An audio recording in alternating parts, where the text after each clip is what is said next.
여러분은 단 한 번의 경험이 평생을 바꿀 수도 있다고 생각하시나요? 마크와 엘리자는 전혀 예상하지 못했습니다. 그러나 단 하나의 사건이 그들의 삶을 송두리째 흔들어 놓았습니다. 서울역 전광판에 부산행 KTX라는 글자가 선명하게 빛났습니다. 기차가 서서히 움직이기 시작하자 차창 너머의 풍경이 빠르게 뒤로 사라졌습니다. 그 순간 작은 울음소리가 들려왔습니다. 처음엔 나지막한 소리였지만 점점 커지며 객실 안을 울리기 시작했습니다. 쉿! 루카, 괜찮아. 엄마가 있잖아. 엘리자는 조용히 아이를 달래려 했지만 루카의 울음은 멈추지 않았습니다. 마크의 손끝이 떨렸습니다. 불길한 기억이 떠올랐습니다. 왜 마크는 두려움에 떨었을까요?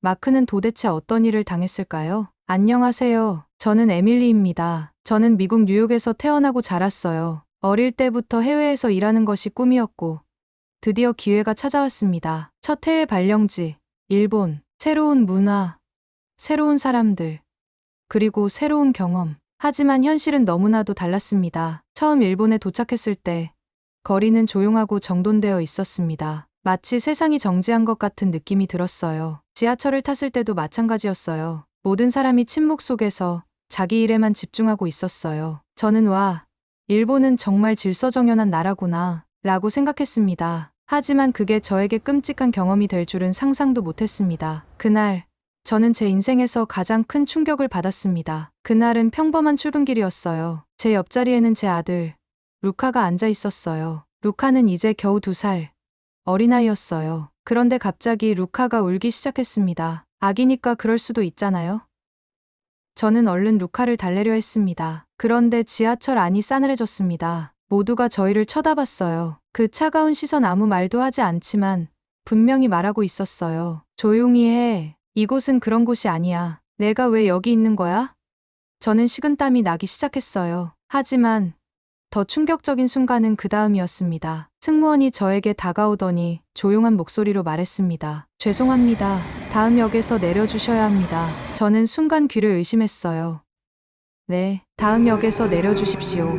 다시 한 번 같은 말을 들었습니다. 그 순간 저는 숨이 턱 막혔습니다. 이건 아니잖아. 저는 간절한 눈빛으로 주변을 둘러봤어요. 하지만 아무도 도와주지 않았습니다. 그저 다들 저를 피하려는 듯 고개를 숙이고 있었습니다. 그렇게 저는 강제로 하차해야 했습니다. 역에 내려서도 한동안 멍하니 서 있었습니다. 내가 뭘 잘못한 거지? 아이가 운 게 그렇게 큰 잘못이었나? 그날 이후 저는 공공장소에서 루카가 울까봐 항상 긴장하게 되었습니다. 조금이라도 울면 얼른 입을 막고 사람들이 쳐다볼까봐 두려워했습니다. 저는 일본 사회가 너무 무서워졌어요. 마치 감정을 표현하는 것조차 허용되지 않는 곳 같았습니다. 그렇게 저는 점점 더 일본에서의 삶이 힘들어졌습니다. 직장에서도, 거리에서도, 어디에서도 숨을 쉬기가 어려웠습니다. 그리고 어느 날 회사에서 한국 발령이 결정되었습니다. 그 소식을 들었을 때 저는 기뻐야 하는데 기쁘지가 않았어요. 한국도 일본과 비슷하면 어떡하지? 저희는 한국어 공부를 자국에서 하고 와서 언어 소통하는 데 문제가 없었지만 아이와 함께라면 다른 문제였습니다. 한국에서도 사람들이 우리를 차갑게 대하면 어떡하지? 저는 두려웠습니다. 한국에서의 생활이 더 나을지 아니면 더 힘들지 아무것도 알 수 없었거든요. 하지만 저는 몰랐습니다. 그 선택이 제 인생을 완전히 바꿔놓을 거라는 거요. 한국에서의 새 삶을 시작하기 위해 우리는 KTX를 타고 서울로 향하고 있었습니다. 처음 KTX에 탑승했을 때 저는 한국의 철도 시스템에 감탄했습니다. 우와, 좌석이 이렇게 넓고 깨끗하다고? 고속철도인데도 승차감이 너무 부드러워. 남편 마크도 감탄하며 말했습니다. 일본 신칸센보다 더 조용한 것 같아. 하지만 저에게는 이곳이 너무나도 위험한 곳처럼 느껴졌습니다. 저는 일본에서의 끔찍한 기억을 잊을 수 없었습니다. 혹시라도 루카가 울면 어떻게 될까? 여기서도 일본처럼 내리라고 하면? 한국도 결국 비슷한 나라일 뿐이라면? 이런 생각들이 머릿속을 가득 채웠습니다. 그리고 불길한 예감은 틀리지 않았습니다. 출발한 지 30분쯤 지났을까요? 갑자기 루카가 칭얼거리기 시작했습니다. 쉿! 루카야, 조금만 참아줘. 저는 간절한 마음으로 루카를 달랬습니다. 아니야, 안 돼. 제발 지금은 안 돼. 객실 안이 순식간에 무거워졌습니다. 주변 사람들이 힐끔거리며 저희를 보기 시작했습니다. 그만 울어야 해, 안 그러면. 제 심장은 미친 듯이 뛰었습니다. 손이 차갑게 식었고 식은땀이 흘렀습니다. 남편 마크도 얼굴이 굳어졌습니다. 그리고 그는 작은 목소리로 충격적인 말을 했습니다. 우리 프랑스로 돌아가는 게 나을지도 몰라. 그 순간 저는 눈물이 핑 돌았습니다. 정말 그래야 할까?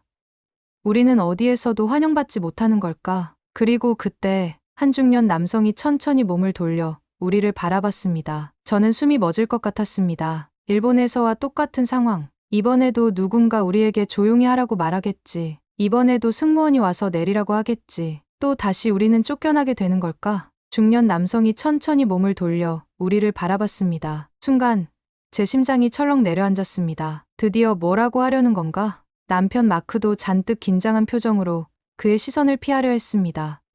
그런데 그 남성이 미소를 지으며 고개를 끄덕였습니다. 뭐지? 저는 순간 이해할 수 없었습니다. 차가운 시선도, 혀를 차는 소리도, 짜증 섞인 한숨도 없었습니다. 그저 따뜻한 미소. 괜찮아. 그의 표정이 그렇게 말하는 것 같았습니다.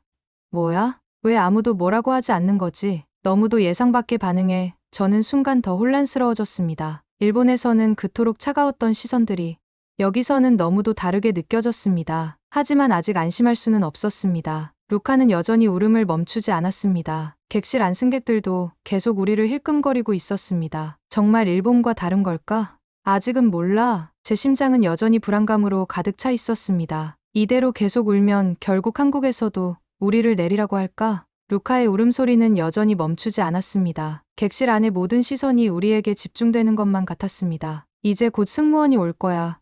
그리고 일본에서처럼 내리라고 하겠지. 저는 눈을 질끈 감고 그 순간을 준비하고 있었습니다.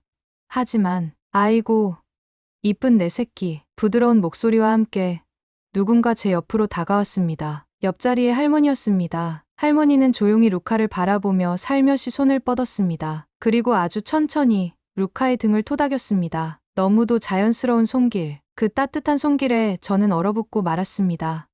뭐지? 왜 아무 말도 하지 않는 거지? 왜 화를 내지 않는 거지? 그런데 그 순간 할머니는 제 어깨도 가만히 토닥이며 미소를 지었습니다. 그 눈빛이 말하고 있었습니다. 괜찮아. 아기니까 울 수도 있지. 너도 너무 힘들었지? 그 작은 몸짓이, 그 눈빛이 저를 무너뜨렸습니다. 저는 갑자기 가슴이 벅차올랐습니다. 이 감정은 뭐지?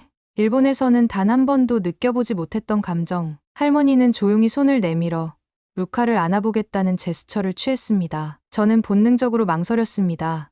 하지만 이상하게도 이 할머니라면 믿어도 될 것 같았습니다. 망설이며 루카를 건네자 할머니는 능숙하게 아기를 흔들며 작은 목소리로 자장가를 속삭였습니다. 그 부드러운 목소리, 그 품 속에서 기적이 일어났습니다. 루카의 울음이 점점 줄어들었습니다. 격하게 떨리던 작은 몸이 서서히 진정되었고 마침내 루카는 조용히 눈을 감았습니다. 객실 안의 긴장감이 스르르 풀려나갔습니다. 주변 승객들의 표정도 점점 부드러워졌습니다. 한 젊은 여성이 저에게 미소를 보냈습니다. 뒷자리 남성은 고개를 끄덕이며 다시 책을 펼쳤습니다. 누구도 우리를 비난하지 않았습니다. 저는 도저히 참을 수 없었습니다. 눈물이 뺨을 타고 흘러내렸습니다. 이것이 한국인가요? 이것이 한국인의 따뜻함인가요? 루카가 할머니의 품에서 조용해진 순간 저는 믿을 수 없었습니다. 이건 꿈일까요? 아니면 정말 현실일까요? 일본이었다면 이 순간이 어떻게 흘러갔을까요? 승무원이 다가와 우리에게 내리라고 했겠죠. 사람들은 차가운 시선으로 우리를 외면했겠죠. 하지만 여기는 한국이었습니다. 바로 그때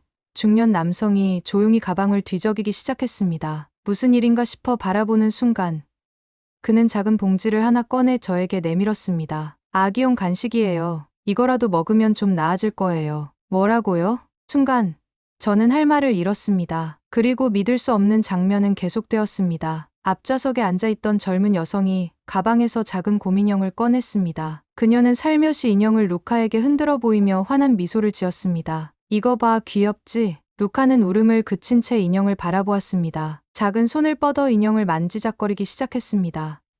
그리고 기적처럼 객실 안의 분위기가 완전히 바뀌었습니다. 누구도 우리에게 불만을 표하지 않았습니다. 오히려 모두가 함께 도와주고 있었습니다. 이곳은 일본과 달랐습니다. 이곳은 서로가 함께 살아가는 곳이었습니다. 제 어깨를 토닥이며 미소 짓던 할머니, 작은 간식을 건네주던 중년 남성, 인형을 흔들며 루카를 달래주던 젊은 여성. 이 모든 순간이 너무나도 따뜻했습니다. 저는 눈물을 참을 수 없었습니다. 그리고 조용히 속삭였습니다. 한국은 정말 다르네요. 남편 마크도 눈시울이 붉어졌습니다. 우리는 서로를 바라보았습니다. 한국에서의 삶은 일본과 다를지도 몰라. 아니, 분명 다를 거야. 그렇게 저희 가족은 한국에서의 새로운 희망을 발견했습니다. 부산역에 도착한 순간 우리는 깊은 안도의 숨을 내쉬었습니다. 길었던 KTX 여정이 끝났습니다. 그런데 루카는 여전히 작은 곰인형을 꼭 쥐고 있었습니다. 마치 보물이라도 된 듯 품에서 절대 놓지 않으려는 듯이요. 그 모습을 보며 저는 가슴이 뭉클해졌습니다. 이 작은 인형은 단순한 장난감이 아니었습니다. 이건 한국에서 받은 첫 번째 따뜻함이었습니다. 한국에 오기 전 우리는 기대보다 불안이 더 컸습니다. 한국도 일본과 똑같다면 어떡하지? 우리는 또 외로운 시간을 보내게 될까? 하지만 오늘 단 몇 시간 만에 우리는 완전히 다른 감정을 느끼고 있었습니다. 아기의 울음소리에 함께 걱정해주던 한국 사람들, 낯선 외국인 가족에게 따뜻한 손길을 내밀어준 할머니, 조용히 간식을 건네주고 작은 인형으로 루카를 달래주던 승객들. 이 모든 순간들이 우리의 마음을 움직였습니다. 한국에서의 생활이 예상보다 더 좋은 경험이 될 수도 있겠다. 마크가 갑자기 혼잣말처럼 중얼거렸습니다. 그의 눈빛에는 더 이상 두려움이나 걱정이 없었습니다. 대신 새로운 희망이 담겨 있었습니다. 그러게요. 한국은 정말 따뜻한 곳이에요. 제 목소리는 떨리고 있었습니다. 여긴 우리가 생각했던 것보다 훨씬 더 배려가 깊은 나라예요. 마크는 잠시 하늘을 올려다보더니 미소를 지으며 말했습니다. 앞으로 한국에서의 삶이 기대돼. 그리고 언젠가 다시 한국을 찾고 싶어. 그날의 경험은 단순한 친절이 아니었습니다. 그건 우리가 한국을 사랑하게 된 이유였습니다. 부산역에서 내려 숙소로 향하는 길. 거리는 활기로 넘쳤습니다. 저녁이 되자 곳곳에서 불빛이 반짝였고 사람들의 웃음소리가 거리를 가득 채웠습니다. 정말 다르다. 일본과는 완전히 달라. 마크는 창밖을 바라보며 깊은 한숨을 내쉬었습니다. 그건 걱정이 아니라 안도와 감탄이 섞인 한숨이었습니다. 루카는 작은 곰인형을 꼭 안고 깊은 잠에 빠졌습니다. 저와 마크도 침대에 누웠지만 쉽게 잠들 수 없었습니다. 우리 여기서 행복할 수 있을까? 이제 정말 새로운 시작이야. 하지만 오늘 경험한 따뜻한 순간들이 우리에게 속삭이고 있었습니다. 괜찮아. 한국에서는 잘할 수 있어. 그렇게 한국에서의 첫날 밤이 조용히 흘러갔습니다. 아침이 되자 우리는 근처 카페를 찾았습니다. 따뜻한 커피 한 잔을 마시며 한국에서의 첫날을 시작하고 싶었거든요. 안녕하세요. 어서 오세요. 가게 문을 열자 직원들이 밝은 미소로 우리를 맞아주었습니다. 너무나도 자연스럽고 친절한 인사. 그 순간 저는 마음 깊이 안심할 수 있었습니다. 우리는 한국에 대해 아무런 기대 없이 왔습니다. 아니, 오히려 걱정과 두려움이 더 컸죠. 하지만 이제는 확신할 수 있습니다. 한국은 다르다. 한국은 정말 따뜻한 나라다. 마크는 제 손을 꼭 잡으며 말했습니다. 우리 여기서 새로운 추억을 많이 만들자. 그리고 언젠가 한국에서 받은 따뜻함을 다른 사람들에게도 돌려주자. 그렇게 우리의 한국에서의 새로운 이야기가 시작되었습니다. 어느 날 우리는 부산의 한 지하철역에서 열차를 기다리고 있었습니다. 바쁜 출근 시간이라 승강장은 사람들로 가득 차 있었죠. 루카는 아직 낯선 환경이 어색한지 제 손을 꼭 잡고 있었습니다. 그런데 그 순간 한 젊은 남성이 자리에서 벌떡 일어났습니다. 아이가 있으니 여기 앉으세요. 그는 자연스럽게 자리를 비우며 우리를 향해 손짓했습니다. 너무도 당연한 듯, 너무도 자연스럽게. 아, 괜찮아요. 저희 서 있어도 돼요. 저는 얼른 손을 저었지만 그는 웃으며 말했습니다. 괜찮아요. 전 다음 역에서 내려요. 그 말을 듣고 저는 순간 울컥했습니다. 이곳은 정말 다르구나. 우리가 자리에 앉자 옆에 있던 아주머니가 루카에게 말을 걸었습니다. 아고, 귀여운 거.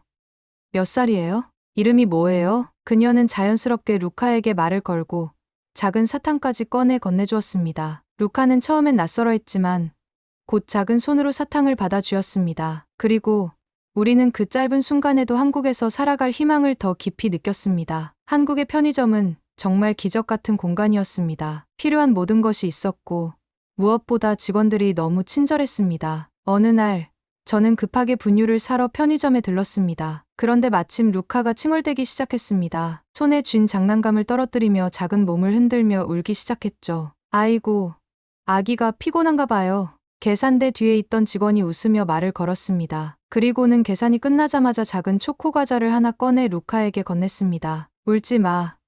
이거 먹으면 기분 좋아질 거야. 이게 가능해? 일본에서는 상상도 할 수 없는 일이었습니다. 루카는 신기한 듯 과자를 쥐고 조용해졌고, 저는 너무나도 감사한 마음에 계속 고개를 숙였습니다. 정말 감사합니다. 이런 친절은 처음 받아봐요. 직원은 그저 밝게 웃으며 말했습니다. 아이 키우는 거 힘들죠? 힘내세요. 그 순간 저는 한국에서 사는 것이 점점 더 기대되기 시작했습니다. 이제 한국 생활에 어느 정도 익숙해질 무렵, 우리는 작은 한식당을 찾았습니다. 한국에 왔으니 제대로 된 한식을 먹어보고 싶었거든요. 어서 오세요. 밝은 목소리로 인사를 하는 직원의 모습이 무척 따뜻하게 느껴졌습니다. 우리는 불고기 정식과 김치찌개를 주문했습니다. 그런데 음식이 나오자 정말 깜짝 놀랐습니다. 반찬이 이렇게 많다고?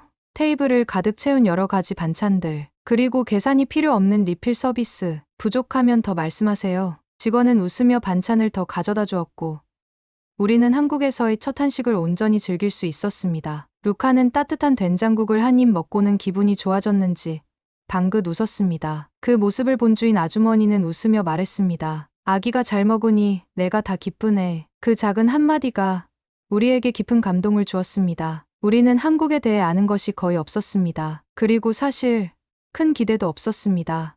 하지만 지하철에서 자연스럽게 자리를 양보해주는 사람들, 편의점에서 작은 배려를 건네는 직원들, 식당에서 가족처럼 따뜻하게 대해주는 아주머니, 이 모든 순간들이 쌓여가며 우리는 점점 더 확신하게 되었습니다. 한국은 정말 특별한 나라다. 이곳에서 살아가면서 우리도 이런 따뜻함을 배우고 싶다. 마크는 제 손을 꼭 잡으며 미소를 지었습니다. 우리 여기서 오래 머물자. 그리고 언젠가 우리도 한국에서 받은 따뜻함을 다른 사람들에게 돌려주자. 그렇게 우리의 한국에서의 새로운 인생이 시작되었습니다. 함께 이야기를 나누고 싶다면 댓글로 자유롭게 의견 남겨주세요. 구독과 좋아요 부탁드립니다. 영상 제작에 큰 힘이 됩니다. 감사합니다.